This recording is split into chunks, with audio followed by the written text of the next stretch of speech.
Belum kelar kisruh Demokrat, malah keluar lagi isu yang tak sedap menyerang keluarga Cikeas. Isu tangkap Edi Baskoro ramai berseliweran di platform Twitter. Tagar ini ramai usai digelarnya KLB Demokrat yang memang sedang disoroti oleh publik.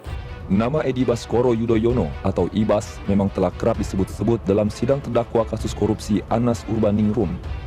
Ibas disebut-sebut menerima dana sebesar $200.000 dari Muhammad Nazarudin. Jadi kalau ingin tahu soal kongres yang lengkap, tentu Ketua SC kan boleh dimintai keterangan. Yang kedua, Mas Ibas itu adalah tim sukses salah satu kandidat. Sama dengan tim sukses yang lain yang dimintai keterangan kan boleh juga Mas Ibas dimintai keterangan. Sebagai warga negara, kapanpun saya siap bila dimintai keterangan, bila KPK menginginkan dan diperlukan keterangan saya untuk datang di KPK itu sendiri. Tapi tentunya dengan didasari oleh dasar-dasar yang kuat dan hukum. Dalam pemeriksaan KPK pekan silam, Anas Urbaningrum menjawab tentang kemungkinan keterlibatan Cikeas dalam sejumlah kasus yang kini melibatnya. Nama putra Presiden SBY terungkap dalam pemeriksaan terkait Kongres Partai Demokrat.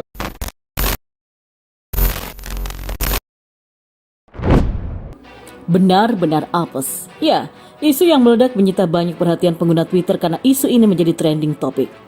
Isu tangkap Edi Baskoro ramai berseliweran di platform Twitter. Tagar ini ramai usai digelarnya KLB Demokrat yang memang sedang disoroti oleh publik.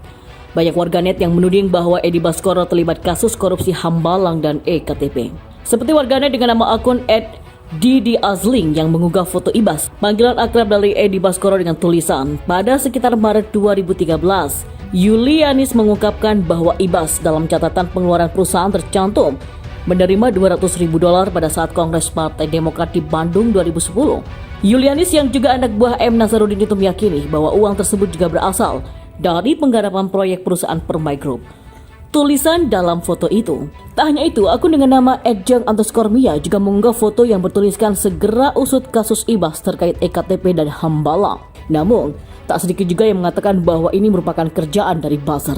Sebelumnya KLB Demokrat dilaksanakan di Deli Serdang, Sumatera Utara dalam rangka melengsarkan Agus Harimurti Yudhoyono dari posisi Ketua Umum Partai Demokrat. KLB itu mengangkat Muldoko sebagai Ketua Umum periode 2021 hingga 2025 dan Marzuki Ali sebagai Ketua Dewan Pembina Partai Demokrat. Namun pihak Demokrat sendiri mengatakan bahwa KLB ini ilegal karena tak mengantongi izin dari SBY selaku Ketua Majelis Tinggi Partai Demokrat. Anak sama bapak sama aja. Tapi yang menjadi pertanyaan adalah kenapa KPK enggan untuk menindaklanjuti kasus-kasus besar di era SBY ini. Sementara itu dalam wawancara yang berlangsung kemarin terkait dengan Muldoko, SBY malah mengeluarkan statement yang cukup menyita perhatian. Dia mengatakan tidak tahu malu kepada Muldoko. Nah, sementara SBY apakah tidak malu dengan dosa-dosa masa lalunya? Terkait itu kita cukup pintarlah untuk menilai apakah SBY juga merasa malu meninggalkan banyak proyek mangkrak selama kepemimpinannya selama ini. Sudah berapa banyak proyek yang mangkrak? Warisan SBY yang akhirnya terbongkar ke publik setelah SBY tak lagi menjabat. Ada 5 proyek yang mangkrak di masa pemerintahan SBY yang akhirnya diselesaikan oleh Presiden Jokowi. Ada 34 proyek listrik mangkrak era SBY yang akhirnya dilanjutkan oleh pemerintahan Presiden Jokowi. Ada proyek mangkrak senilai Rp143 triliun di era SBY yang akhirnya diketahui publik setelah Presiden Jokowi menjabat. Dan yang paling fenomenal adalah proyek mangkrak Hambalang. Saking fenomenalnya, SBY yang sebelumnya tidak terima proyek Hambalang dikatakan sebagai proyek mangkrak, tetapi 2 tahun kemudian SBY meminta ke proyek Hambalang tidak dikaitkan dengan dirinya dan Partai Demokrat. Mau cuci tangan? Jadi sungguh-sungguh sangat miris jika SBY merasa malu, bersalah dan mohon ampun kepada Tuhan hanya karena pernah memberikan jabatan kepada Muldoko. Tapi kita tidak pernah mendengar SBY mengatakan dirinya merasa malu, bersalah dan mohon ampun kepada Tuhan karena meninggalkan banyak proyek yang mangkrak selama kepemimpinannya. Jadi jika kemudian muncul narasi-narasi tangkap Ibas itu cukup logis. Tapi ya begitulah, mau didorong kok juga tidak akan berani-berani amat. Terlepas dari kasus korupsi keluarga Cikeas, mari kita geser ke kisruh yang lagi trending. Mantan kader Demokrat Sri Mulyono menyebut perilaku Ketua Majelis Tinggi Partai Demokrat SBY sama seperti ketika era Orde Baru. Sebabnya SBY dinilai membangun kroni untuk menguasai partai.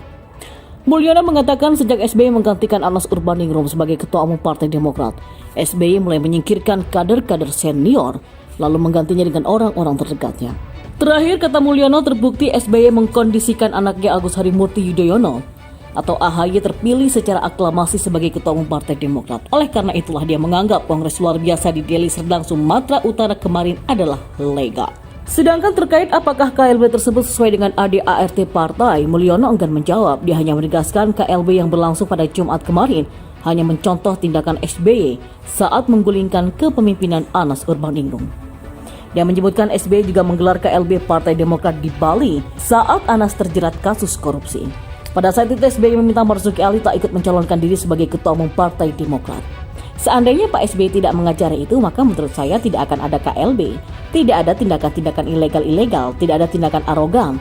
Pak SBY guru ilegal di Demokrat ya, guru arogansi di dalam Demokrat dan guru KLB, guru kudeta, pungkas Sri Mulyono.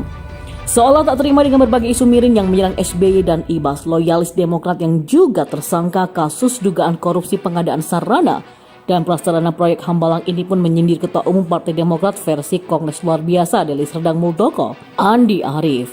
Ya, Andi Arief mengatakan Muldoko punya elektabilitas yang rendah dalam survei kepemimpinan di Indonesia. Menurut Andi, elektabilitas Muldoko tidak sebanding dengan AHY. Kepala Staf Kepresidenan itu juga jauh kalah bersaing dengan tokoh-tokoh di Indonesia. Sementara Muldoko elektabilitasnya cuma 0, Demokrat, kata dia, tengah mempersiapkan regenerasi untuk menyongsong pemilu 2024 mendatang.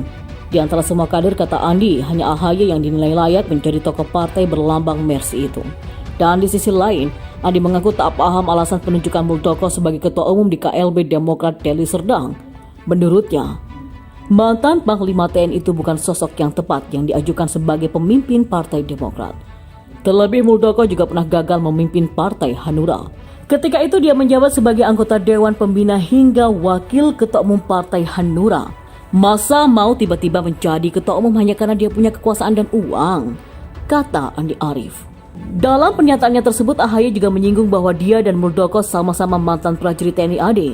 Dalam dunia keprajuritan, AHY mengatakan bahwa seorang junior harus menghormati seniornya. Namun menurut AHY dengan sikap yang ditunjukkan oleh Muldoko, ia memahami bahwa tidak semua senior di dunia keprajuritan bisa menjadi teladan. Adapun Muldoko sebelumnya kerap menampik keterkaitannya dengan kisruh yang terjadi di tubuh Partai Demokrat.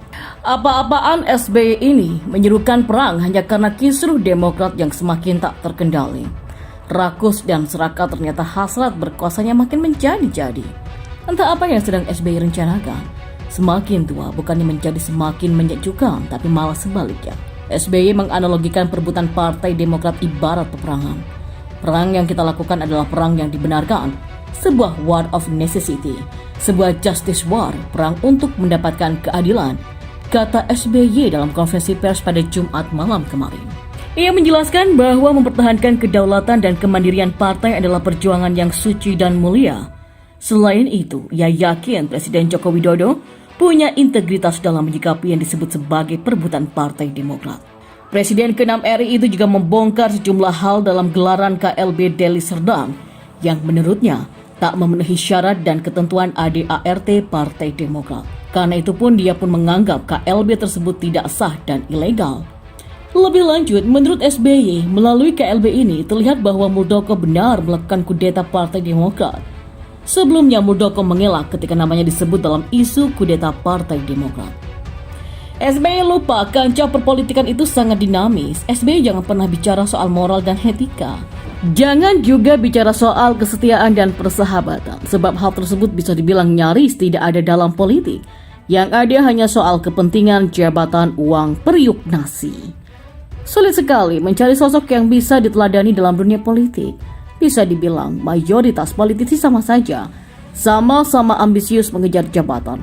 Entah partai nasional ataupun partai Islam, tak ada bedanya.